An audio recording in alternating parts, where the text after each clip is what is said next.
All right, everyone, here we are with ticker symbol SPX, the S&P 500 index. And before I jump into this chart, I want to say welcome to all my first-time viewers and investors.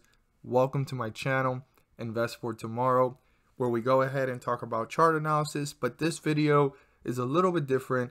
It's a video where I talk about the S&P 500 index, how it rises up several points on scheduled dates, and how this is actually allowing the market to not fall as quickly and as hard as it could be if it wasn't for the Federal Reserves. And that gives us an opportunity as investors to go ahead and take advantage of this, that the Federal Reserve is pumping the S&P 500 index. So to all my first-time viewers and investors, welcome. And to all my subscribers, welcome back. So what does it mean for us as investors that the S&P 500 index is rising several points on scheduled dates? Well, that is the best 500 companies of America, or some of the strongest. I mean, I know in the Dow and in the NASDAQ, there's great companies as well.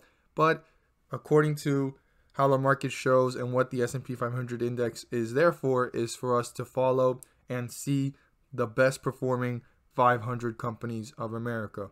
And what that means for us as investors is if the index of the 500 companies is rising several points, that means that within those 500 companies, there are companies rising up with it. So if they're moving up several points, for example, one of the last pumps, and I know these are notes here, but one of the last pumps was from, let's see here, on the 22nd. From the 21st to the 22nd, it rose, and you could see here how it rose from about 32.70 all the way up to these highs here before reaching the 23rd at 33.22. That's almost 50 points. Now, there are individual ticker symbols rising up with it. They're not moving up those many points, but they're moving up 30 cents up to $3 and maybe even more. And that's an opportunity for us to go ahead and cash out profits based off of these opportunities that the Federal Reserve is giving us as investors by making the index rise up and making individual ticker symbols rise up with it. So let's go ahead and see here the importance of the next couple of days. So this was an analysis that I had stated if the run continued, then it would kind of level off and continue to rise up and hit newer highs and level off at a higher point. But I also had stated if it was to dip, which I always state in every single one of my videos, it'll level off, and what the pump will do is rise it up, level off with it, or slightly bring it up to newer highs. But that is not necessary in this video because of the fact that obviously the pump didn't do that. It actually continued to rise before the pump, and we're going to talk about what happened on the day of the pump. This pump was a little bit different than all the pumps I've seen for the last couple of months, and it didn't really rise up by many points. So this pump, the anticipation started way back here on the 24th leading to the 25th, and it started to rise. Now the next scheduled pump was actually on the 29th, and quickly at the beginning of the day it started to dip, and it rose up from these lows here of 33.29 all the way up to 33.50. That's not that much of a big jump. It was literally only 30 points, but it also built the momentum for this to continue the rest of the week. Now, these circled moments here are the last two pumps that have happened recently, obviously from what we see here on the 15th, the 22nd, the 29th, and our next pump is coming up. It kind of cut off here, I'm sorry, but it is actually on October 6th on 2020, right? In the year that we're in, and in the next 3 days. So that means that lands on the upcoming Tuesday, and we have the uncertainty of Friday. So that's what we're going to look at here as well in this chart. What are the possibilities for the next coming days? So we can clearly see here that every single time leading up to the 15th, right, the 14th to the 15th, it rose up several points. Same thing here, leading up to the 22nd, it rose up several points. And obviously after the pump, it tends to fall a little bit, as we can see here. Now, in this trajectory from these highs up here at 35 500 and some change, it started to fall, right? The market has been very turbulent. Beforehand, actually, these pumps and the market itself was pushing and accelerating itself to newer highs every time. So it was actually safe to say before this rockiness and actually turbulent direction that it's been going up and down, but ending up at newer lows. Beforehand, yes, there was a lot of volatility up and down. That's normal in the market. But you could actually start, for example, let's say on the 15th.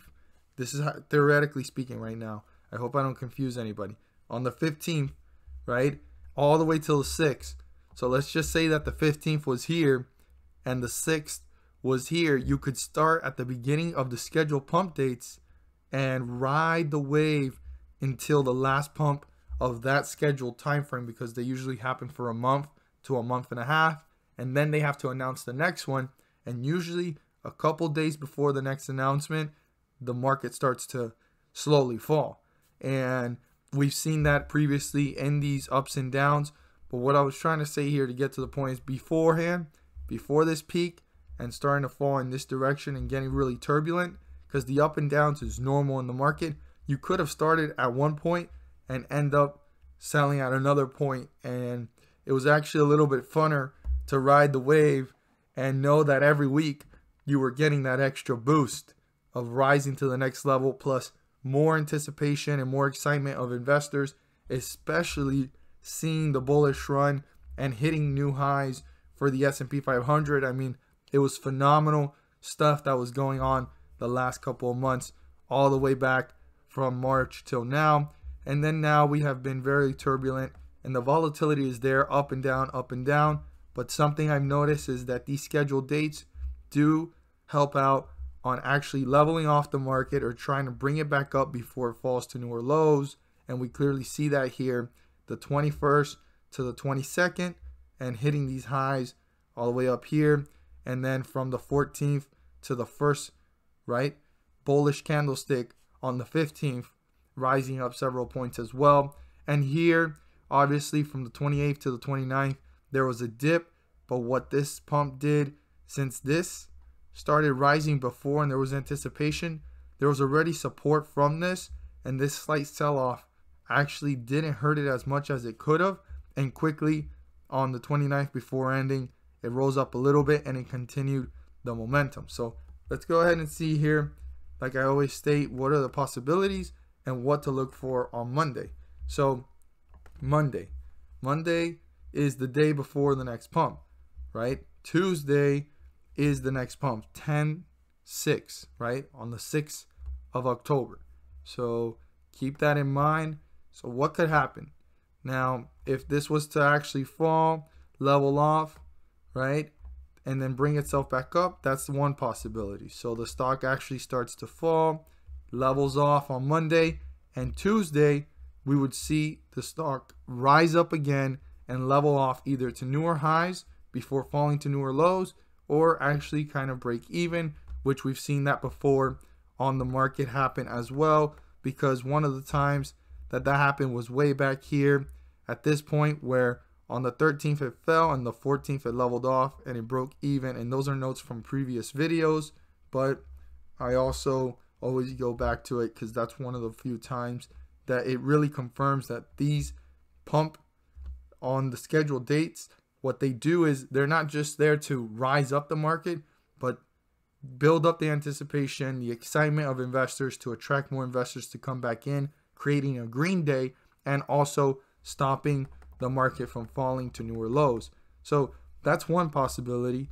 And if Monday does the same thing as it did last week, we would actually see some type of rise like this, obviously kind of going up, rise up and level off, and then on the date of the pump it could actually hit newer highs and quickly after probably fall, because that's what usually tends to happen. On this end, we saw it actually fall on the day of the pump, rise up several points to level off and stop it from falling to newer lows, and quickly after, news and excitement, and it also attracted investors the rest of the week actually, because we can see that even through the volatility there was a lot of investors jumping in, continue to bring this one up to newer highs. So we're going to have to see how it plays out on Monday.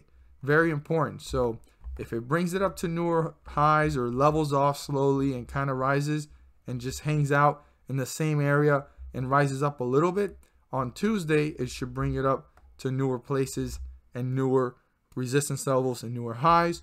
And if it was to dip, then we would probably see it fall, level off, and on the day of the pump it'll come up and either break even back to where it was at before it hits newer lows, or it breaks through it a little bit and hits a newer high to continue the momentum.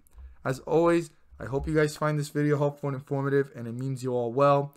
Share this with your friends and community. Don't forget to hit the like button and let me know you watched this video. And again, the dates of the last pumps are here: 9/15, 9/22, 9/29, and 10/6 is the next one. Keep that in mind. And we have our next scheduled release on the 10/14. So we're almost a week away from the next release date, and there might be some turbulence in between all that, but these scheduled pumps do tend to help. And like I always say, do your due diligence, do your research. I'm not here to tell you to buy, sell, or hold. I'm just here to enlighten you guys on some great news that there's an opportunity to maximize profits and minimize losses. Thank you guys so much for watching, and let's make some money.